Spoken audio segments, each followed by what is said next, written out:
नमस्कार, 5 की आंच देख रहे हैं आप। लेकिन सबसे पहले एक उस आंच की बात करेंगे जिसमें रांची और झारखंड झुलस रहा है। झारखंड के सियासी संकट का बड़ा अपडेट आपको दे दें। विधायकों को रांची से रायपुर शिफ्ट किया जा रहा है। झारखंड में सियासी संकट के तौर पर इसे देखा जा रहा है। झारखंड से रायपुर आ रहे हैं विधायक, रांची टू रायपुर विधायक आ रहे हैं। बड़ी संख्या में सुरक्षाकर्मी एयरपोर्ट पर तैनात है। रायपुर एयरपोर्ट पर बैरिकेडिंग कर दी गई है। नया रायपुर का मेफेयर रिसोर्ट है, यहीं पर विधायक ठहरेंगे। बसों से रिसोर्ट में लाए जाएंगे। विधायकों के आने के चलते बैरिकेडिंग की गई है। झारखंड से रायपुर, रांची से रायपुर विधायकों की शिफ्टिंग हो रही है। सबसे पहले न्यूज 18 मध्य प्रदेश छत्तीसगढ़ आपको ये तस्वीरें दिखा रहा है।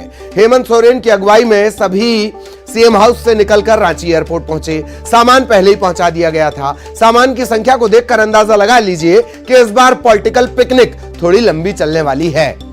रायपुर एयरपोर्ट पर पूरी बैरिकेडिंग कर दी गई है और यहां से फिर सीधे ले जाए जाएंगे नया रायपुर के मेफेयर रिसोर्ट में।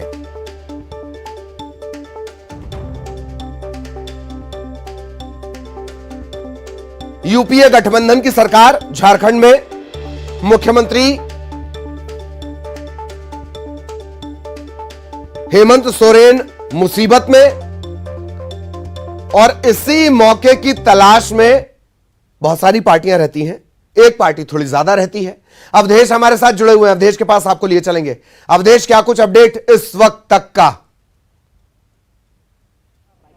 बिल्कुल सीधी तस्वीर दिखाएंगे अपने दर्शकों को। इस वक्त हम खड़े हैं मेफेयर रिसोर्ट के ठीक बाहर, जहां पे विधायकों को ठहराया जाएगा। एक चाक चौबंद व्यवस्था देख लीजिए, सुरक्षा के इंतजाम जो है उसकी तस्वीर देख लीजिए। अपने दर्शकों को दिखा दे कि किस तरह से जो है यहाँ पे जो तमाम जो सुरक्षा के में जो बल है वो तैनात किया गया है। 3 लेयर में सुरक्षा की गई है। भीतर जो है डीएसपी रैंक के अधिकारी है, बाहर जो है जवानों को तैनात किया गया है।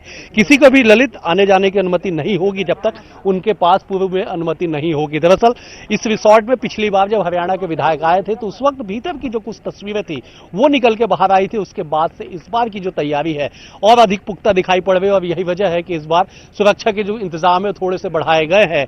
और उसी की तस्वीर है कि यहाँ पे तमाम अभी से जो विधायकों का आने का जो समय है तकरीबन 1.5 घंटे से अधिक का वक्त है, लेकिन सुरक्षा के जो इंतजाम है अभी से चाक चौबंद हो गए हैं। किसी को भी भीतर जाने दिया जा नहीं रहा है।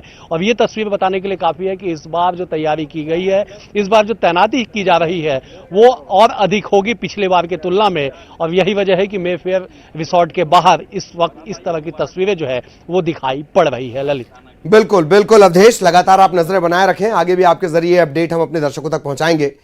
लेकिन एक और महत्वपूर्ण खबर का रुख करेंगे। छत्तीसगढ़ में 22 अगस्त से शुरू हुई सरकारी कर्मचारियों की हड़ताल लगातार जारी है। सरकार सख्ती के मूड में भी नजर आती है। हालांकि हर कदम बहुत सोच समझकर उठाया जा रहा है। सोमवार को सामान्य प्रशासन विभाग ने एक आदेश जारी किया। आंदोलन में शामिल कर्मचारियों का वेतन काटने की बात कही। फिर आदेश में बदलाव किया गया। नए आदेश के मुताबिक अगर कर्मचारी 2 सितंबर तक भी काम पर लौट आते हैं तो वेतन नहीं काटा जाएगा। अब सवाल यह है, कहीं ये ऑफर की शक्ल में अल्टीमेटम तो नहीं?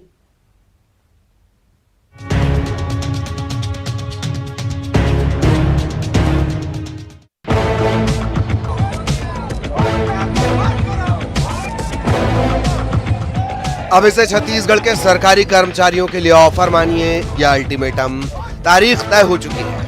अगर 2 सितंबर तक हड़ताली कर्मचारी काम पर लौटे तो वेतन का एक भी पैसा नहीं कटेगा। लेकिन अगर हड़ताल जारी रही तो फिर वेतन कटना तय है। जी हां, सोमवार के आदेश में संशोधन कर सामान्य प्रशासन विभाग ने कर्मचारियों को एक नया ऑफर दिया है।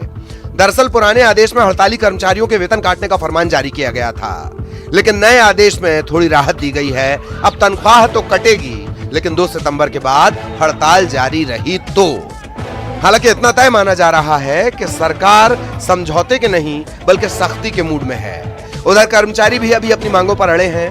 कर्मचारियों को बीजेपी का भी पूरा समर्थन मिल रहा है। मुख्यमंत्री भूपेश बघेल जी 1958 में डीए व्यवस्था लागू हुई थी। तब से लेकर आज तक इतने दशकों में भी डीए जैसे मूलभूत चीज, बेसिक जरूरत जो महंगाई के आधार पर दी जाती है, उसको लेकर इतना लंबा आंदोलन कभी आज तक नहीं चला था। आज आपके खराब नीतियों के कारण प्रदेश की न्याय व्यवस्था भी ठप है, क्योंकि न्यायपालिका से संबंधित कर्मचारियों को भी आपके नीतियों के कारण हड़ताल पर जाने के लिए विवश होना पड़ा है। और आपको कोई गंभीरता ही नहीं है। यह अत्यंत दुर्भाग्यजनक है। देखिए, इसके पहले जब कर्मचारी संघ के लोग हड़ताल में गए थे तो सरकार ने उनसे चर्चा किया, कुछ संघ के लोग आए, उनकी सहमति बनी, उसके बाद 6% DA बढ़ाया गया। लेकिन दूसरे गुट के लोग फिर से हड़ताल में जाने की बात करके फिर से हड़ताल किया गया, जिसके कारण दिक्कतें आई। निश्चित तौर पर जो कार्रवाई की जा रही है वह एक सामान्य प्रशासनिक कार्रवाई है और व्यवस्था को बनाए रखने के लिए आवश्यक है कि इस प्रकार की कार्रवाई की जाए। भारतीय जनता पार्टी को इस मामले में बोलने का कोई नैतिक अधिकार नहीं है। 2006 में भारतीय जनता पार्टी के समय ही कानून बना था। छत्तीसगढ़ में पिछले 9 दिनों से सरकारी दफ्तरों में कामकाज बुरी तरह से प्रभावित हो रहा है। राज्य के करीब 5 लाख कर्मचारी हड़ताल पर हैं। सोमवार को कर्मचारियों और फेडरेशन के प्रतिनिधियों के बीच बैठक हुई, लेकिन इसमें 34% महंगाई भत्ते की डिमांड पर बात नहीं बनी। फेडरेशन अपनी 2 सूत्रीय प्रमुख मांगों के लिए हड़ताल पर है। केंद्र के समान छत्तीसगढ़ के कर्मचारियों और अधिकारियों को 34% महंगाई भत्ता और 7वें वेतनमान के अनुसार मकान भाड़ा भत्ता चाहिए। जी, हम लोग सर, हमारी विशेष 2 मांगे हैं। DA जैसे कि महंगाई भत्ता है और HRA है, जो गृह भाड़ा भत्ता है, जो सर दे तिथि से हमको चाहिए। और आज तक हमारे यहाँ छत्तीसगढ़ में हमको 22 से 28% अभी हुआ है, जबकि बाकी जगह 34% है सर। तो हम लोग भी उसी लिए आज सरकार से निवेदन कर रहे हैं कि हमको भी जो बाकी राज्य में है और जो केंद्र के समान है महंगाई भत्ता, वो सर हमको देने की वो कष्ट करें सर। और 34% महंगाई भत्ता जो हमारी सरकार हमें नहीं दे रही है, ये भारत में सभी राज्यों में 34% महंगाई भत्ता मिल रहा है, लेकिन सिर्फ छत्तीसगढ़ राज्य में ही नहीं मिल रहा है। तो आज उसी के विरोध में हम सब, उसकी मांग के लिए हम सब यहाँ उपस्थित हुए हैं। 22 अगस्त से फेडरेशन की अनिश्चितकालीन हड़ताल जारी है। फेडरेशन ने दावा किया है कि राज्य के सभी जिला और ब्लॉक तहसील मुख्यालय में कर्मचारी हड़ताल पर हैं।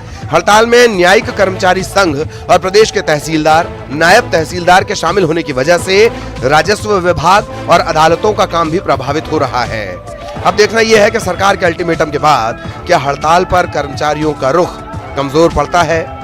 Bureau report, news 18 Raipur.